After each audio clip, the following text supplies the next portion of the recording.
Greetings one and all, it's Dr. Jonathan Ellerby with another live 12 at 12, and guess what? It's 12 o'clock East Coast time. So today I'm coming live at 12 o'clock in the East Coast, and then this will be pinned to the top of my page for whoever is coming on at 12 o'clock in Mountain Time. I'm having some trouble with Facebook uploading pre-recorded videos, and some trouble with Facebook ethically for a variety of reasons relating to their management, but we're not going to get into that right now, are we? Today we're going to talk about the power of healing perspectives, and when I say healing perspectives, I mean perspectives that heal, and I also mean how to heal your perspective. Obviously, depending on what you are going through right now, where you live, or when you're watching this, you know that at least in the United States, the world is truly in some intense chaos. We are seeing divisions of all kinds. We're seeing divisions within parties, political parties. We're seeing divisions between political parties. We're seeing divisions between race, economic background. We're also seeing a tremendous amount of unification across political lines, unification across cultural lines, unification across the country. And it's very difficult in this moment for so many of us to really know where to sit, where to stand, how to sleep at night, what to do, what not to do, and how to reconcile these constantly changing dynamics, scenes, and settings.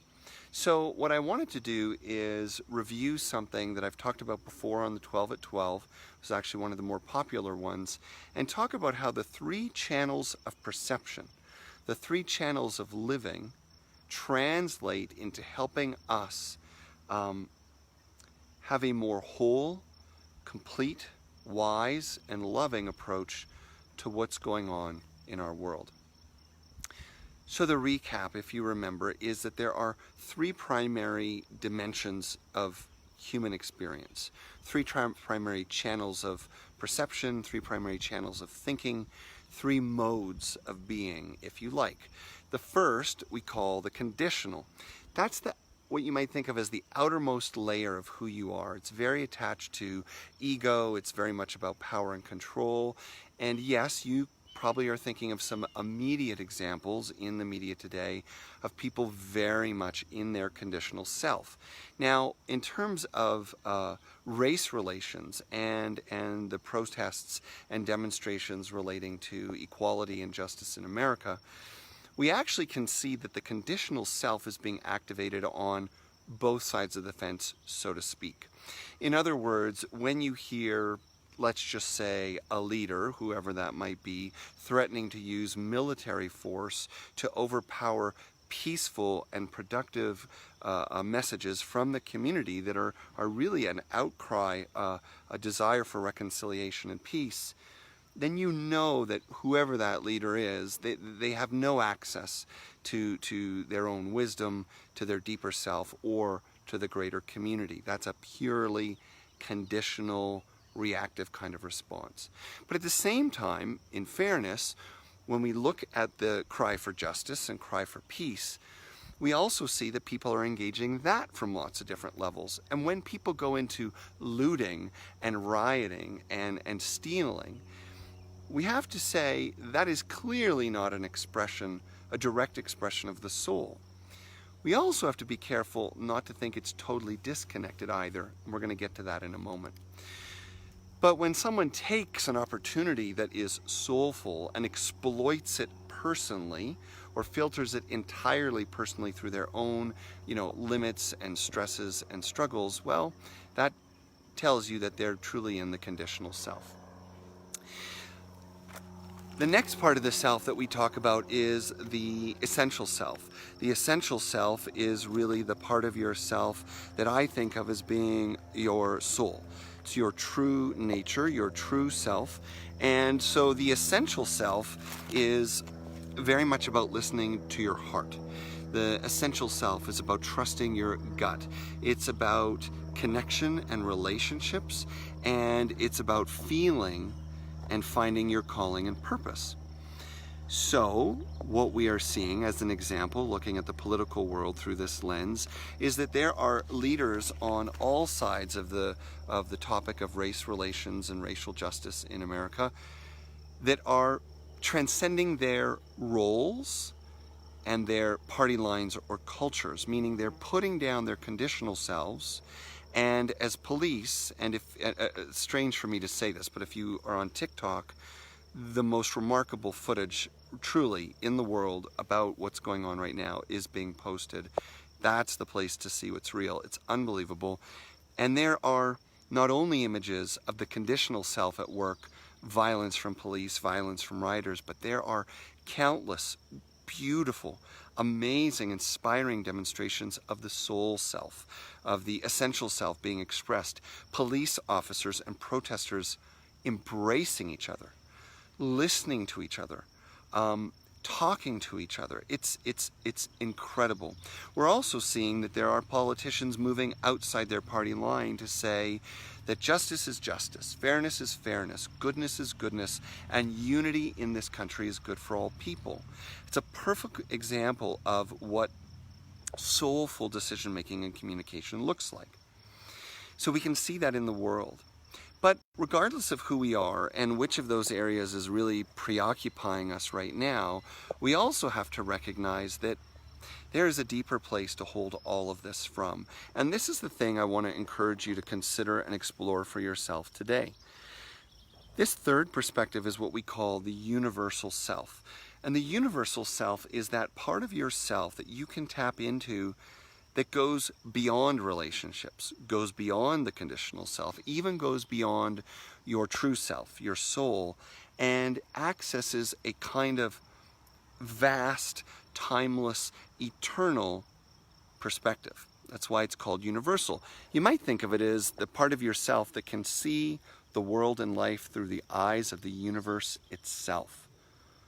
Now, when we go to this perspective, this is really the foundation that helps us to hold the other perspectives with more objectivity, more intentionality, more caution, more care. When you connect with your universal self, you look at each day's news not in the context of what it means to you, which would be the conditional self, not in the context of what it means to us, meaning your community or neighborhood or country, which is the essential self, but you're going to look at it in terms of the cosmos, in terms of history, in terms of the history of the earth, billions and billions of years old, and what will this moment of upheaval mean to future generations, to those who look back, to those who write the history books. These are the kinds of questions we hold, and these are the kinds of questions or perspectives we maintain when we are rooted in the universal perspective.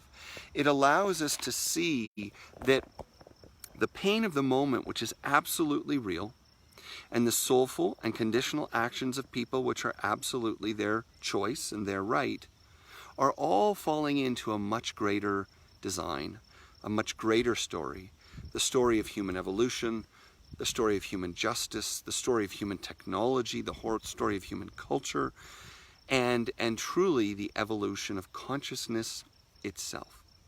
Now, this doesn't take away suffering, this doesn't take away pain, but it provides us a kind of context for understanding that allows us to be more patient with suffering, more patient with pain, more objective when we see this circus of conditional and essential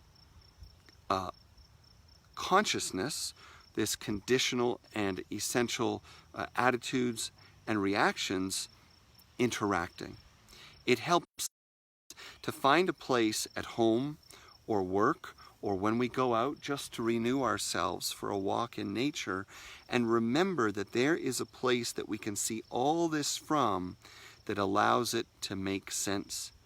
and understands that as huge and significant and critical and powerful and painful it is right now, there is a much, much bigger perspective in which this falls. And this is the perspective of the universal self that is really motivated by change and transformation. Change and transformation, and that is the promise. That is where we find hope. That is where we find the roots of how we can make our best decisions each day with what we support, what we say, what we do, what we invest in, what we vote for, what we shop for. Having the root in the consciousness of hope and change is what heals us and nourishes us at night, and then allows us to be the most powerful catalysts or advocates of change that we could possibly be.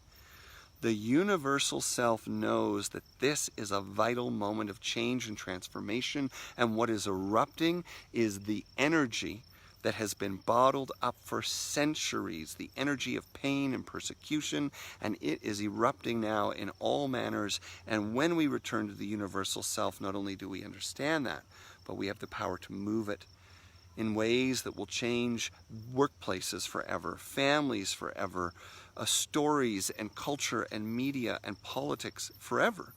And in that way, we can be patient, we can be inspired, and we can rest in the hopeful energy of evolution, transformation, and the consciousness that knows that we are embedded in the design of spirit and moving unceasingly back towards wholeness and a world of awakening. So thank you for joining me. Sorry for the curveball with the time. As I say, it was 12 o'clock on the East Coast, but it's definitely a pre-record for people in Manhattan. If you like this, please comment, share, follow the page. If you didn't get a copy of Spiritual Experience yet, you can go to jonathanellerby.com.